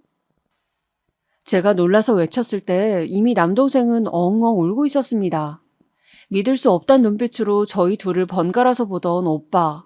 저희가 그토록 재회를 기도했던 친오빠는 이내 울음을 터뜨리며 양팔을 벌리곤 저희를 동시에 끌어안아 주었습니다. 이게 다 무슨 일이냐? 이런 일이 어떻게 일어난단 것이야? 너희들 잘 살았니? 살면서 아픈 데는 없었니? 흐느끼며 오빠가 그렇게 말을 하는 것에 그 오랜 세월이 흘렀어도 그 어렸던 소녀는 타고나길 곱고 순수했던 심성 그대로 자라나 늙어버렸다는 것을 느낄 수 있었습니다. 누가 누굴 걱정한단 말입니까? 오빠의 꼴이 그 모양이었는데요. 저와 남동생은 지난 세월을 통탄하며 계속해서 오빠의 얼굴을 확인해댔습니다. 사람의 기억이란 가지 하나가 흔들리면 나머지가 닳아서 흔들리는 나무와도 같다고 합니다. 오랜 세월 봉인되어 있던 기억이 흘러나오기 시작했고 오빠는 머리를 감싸준 채로 오열하였습니다. 아버지, 어머니, 이 불효자를 용서하지 마십시오. 이미 두 분께서는 모두 돌아가셨다는 사실에 오빠는 기가 막혀 하였고 가슴 깊이 슬퍼하였습니다. 고향 땅에 묻히신 두 분을 저희 남매 셋이서 뵙고 왔어요. 이런 천벌받을 어떻게 남의 집 멀쩡한 자식을 데려갈 생각을 했지? 게다가 사고가 나니까 고아원에 가져다 버려. 돌아가신 후에야 잃어버렸던 장남을 만나신 부모님. 그 광경을 보며 남동생은 크게 분개하였습니다. 오빠는 아주 정확하게 기억은 안 나지만 서울역에서 길을 잃고 헤매는 어린아이를 봤었대요. 실종되었던 그날의 말입니다. 아주 어린아이가 혼자서 울고 있는 것을 발견하고선 오빠는 그 어린아이에게 달려갔었대요. 워낙 동생들에게 다정했던 사람이었으니 어린아이를 무시할 수 없었나 봅니다. 그 어린아이의 손을 잡고 그 부모를 찾아서 헤맸다고 합니다. 서울역 밖까지 나가버렸는데 어쨌든 그 어린아이는 오빠가 애써준 덕분에 자기 부모를 찾았다고 해요. 하지만 저희 오빠는 그 순간부터 막막해졌던 것이죠. 시골 소녀는 그제야 서울역의 모든 광경이 무섭고 거대하게만 느껴졌던 것입니다. 그런데 자기들이랑 같이 가자면서 가족을 찾는 것을 도와주겠다는 중년 부부가 다가왔었다고 해요. 오빠에게 얼른 손을 내밀면서 얼른 같이 가자고 채근을 했다고 합니다. 막막했던 오빠는 그 손길을 잡아버렸고 믿음으로 따라갔어요. 하지만 그 이후는 비극의 연속이었죠. 계속해서 꼬이기만 했던 게 오빠의 인생이었습니다. 심지어 선의를 베풀었다가 사기행각으로 돌려받은 적도 있었고 돈을 떼먹힌 적도 수차례였대요. 이제라도 오빠를 찾았으니 지나간 날들을 아쉬워하며 아까워하고 화내지 않을래. 저는 오빠를 다시 만난 이후로 조금도 아까운 시간을 보내지 않고자 했습니다. 곧바로 오빠를 병원에 입원시켰어요. 이때 제가 아는 모든 인맥을 총동원하느라 진이 빠졌었네요. 오빠는 간암 환자였습니다. 그래서 얼굴빛이 유독 안 좋았던 것이었어요. 바로 저희 친가 쪽의 내력이었습니다. 아직 희망이 있다는 병원 측의 소견을 듣고 저희는 끝에 끝까지 가보기로 하였어요. 저희에게 포기란 없었습니다. 그리고 남동생이 오빠에게 간 이식을 해주기로 결정을 마쳤습니다. 이 기적을, 애써 힘들게 찾아온 기적을 내가 놓치면 안 되는데, 내가 워낙 못난 사람이라 망쳐버리면 어떡하나 그 생각으로 정말 미칠 것만 같다. 수술하기 전에 오빠는 그렇게나 울었습니다. 막상 남동생은 아주 씩씩했고 의연했어요. 저는 간절하게 기도하였습니다. 평소에는 나약했던 신앙심이 그때만큼은 엄청나게 살아났죠. 제발 우리 남매가 다시 셋이 되어 살아갈 수 있게 해달라고, 이 고비를 넘기게 해달라고 눈물로 기도를 했습니다. 돌아가신 부모님들을 향해서도 하늘에서 우리들을 지켜보고 도와달라고 간절한 부탁을 드렸어요. 우리가 이렇게 다시 모일 것을 알고 그거 다 내다보시고 나한테 그런 유언을 남기셨던 거였죠? 그러니까 도와주세요. 오빠가 어머니 곁으로 지금 가지 않도록. 간절하고도 간절한 기도가 수술 당일날에도 그 다음날에도 멈추지 않고 이어졌습니다. 눈물로 호소했던 그 이후로 세월이 흘렀습니다. 어떻게 되었을까요? 저희 삼남매는 모두 잘 살고 있습니다. 극적인 사연을 지닌 저희 오빠는 집안에서 인기인이었고요. 최고 슈퍼스타예요. 남동생은 영웅으로 추대되고 있답니다. 저희 딸이 결혼을 했는데 결혼식 날에도 저희 오빠가 얼마나 멋지고 번듯한 신사였는지 몰라요. 쪽방촌에서 봤었을 때는 진짜 엄청 늙어 보이고 솔직히 꼴이 말도 못했었는데 건강 회복하고 나서 사는 환경이 달라지다 보니까 이제는 완전히 딴 사람이 되었어요. 놀라운 건 오빠의 얼굴에서 저희 돌아가신 어머니의 모습이 얼핏 보인다는 거예요. 이래서 시도두금 못한다고 하나 봅니다. 오빠는 반쯤은 취미 생활로다가 커피 내리는 바리스타 수업을 들었었는데요. 2급을 따더니 그 후로 1급을 땄고요. 진지하게 커피에 관심을 가지더라고요. 카페 창업을 준비하다가 코로나 터져서 천운으로 딱 미룰 수 있었어요. 바로 얼마 전에 작은 카페를 오픈하였습니다. 형은 돈 안 벌어도 되니까 장사 그냥 쉬엄쉬엄 해버려. 할 거 없으니까 가게 나가서 있는다 이렇게 생각을 하라고. 형수님이 부자신데 그까지 장사 되거나 말거나 무슨 상관이고 걱정이야. 개업 전날 가족들끼리 모였는데 남동생이 그런 소리를 내서 저희가 다 얼마나 웃었는지 몰라요. 오빠는 그 사이에서 얼마나 멋쩍어 하던지요. 다시 저희의 곁으로 돌아온 이후 오빠는 새로운 인연 또한 만났습니다. 정말 신기한 게 뭔 줄 아시나요? 오빠가 맞이한 인연, 그분은 제 한의원의 환자로 내원하셨던 분이셨습니다. 한번 결혼 생활 실패를 겪으시고 우울증에 걸리셨다가 마음뿐만 아니라 몸까지 아파지셨던 분이셨고 저도 참 마음이 쓰였던 분이셨어요. 그런데 어쩌다 보니 인연이 그렇게 흘러갔어요. 설마 하니 오빠랑 엮여버릴 줄은 꿈에도 몰랐네요. 너무너무 좋으신 분이고요. 오빠랑도 잘 어울리는 한 쌍입니다. 서로의 내면을 잘 보듬어주면서 사이좋게 지내는 부부라서 다른 가족들의 원성을 사고 있어요. 너무 그림같이 이상적으로 지내서 다른 사람들을 못나 보이게 만든다고 말이죠. 물론 농담입니다. 오빠는 지금 억울하고 고되었던 세월은 모두 다 잊은 사람처럼 행복하고 얼굴에 그늘 하나 없는 모습으로 지내고 있어요. 저랑 남동생을 잘 챙기는 것은 물론이에요. 저나 남동생이나 사실 남부러울 것 없이 각자의 위치에서 어느 정도 성공을 거뒀다고 자부하는 사람들이거든요. 그러다 보니까 자립심이나 개인 능력도 뛰어난 편이고요. 그런데 참 신기하죠? 오빠를 찾고 난 이후로 저희는 당연히 저희가 오빠를 앞으로 보살펴주고 부양할 생각만 하고 있었어요. 하지만 결과는 정반대였습니다. 저희가 오빠한테 전적으로 의지하고 있는 모양새가 되어버렸어요. 이래서 괜히 첫째가 아닌가 봐요.